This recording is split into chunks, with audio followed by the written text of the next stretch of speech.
Alors, de manière concise, s'il vous plaît, Monsieur Placé, Comme d'habitude, la monsieur position de l'UMP. Il y a tout un débat sur le front républicain, faut-il pas, etc.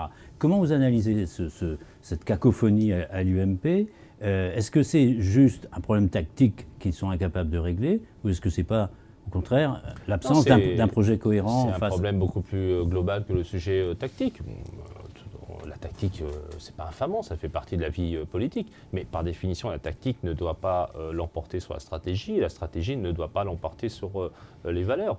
Je suis désolé de le dire aux dirigeants de l'UMP, en particulier son président. Au deuxième tour, il y a le FN, avec une candidate qui en plus s'est singularisée par son soutien, y compris aux idées les plus extrémistes de Jean-Marie Le Pen lui-même. Donc ça veut dire que sur le fond, Nicolas Sarkozy n'est pas clair. Ah mais non, Jean-François Copé n'était pas clair, l'UMP n'est pas clair, Nicolas Sarkozy n'est pas clair, M. Wauquiez n'est pas clair. Vous savez, j'ai suivi de très près les déclarations des uns et des autres depuis hier.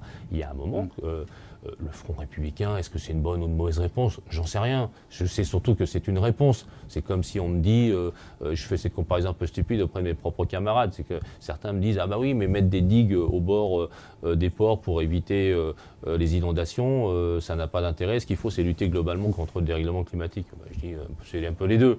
C'est un peu lutter contre le dérèglement climatique. Donc, et la digue, elle sert bien quand même. Et là, en l'occurrence, c'est la digue qu'il faut mettre en place. Oui, il y a des sujets beaucoup plus profonds pour s'attaquer aux raisons du vote Front National. Sauf que là, dans 4 jours, il y a une urgence. Et donc, cette urgence-là, c'est la digue. Et la digue, c'est le Front républicain. Et je me permets rapidement de saluer Alain Juppé et Nathalie Kosciusko-Morizet, qui, eux, sont clairs. Voilà, il faut saluer les gens qui sont clairs.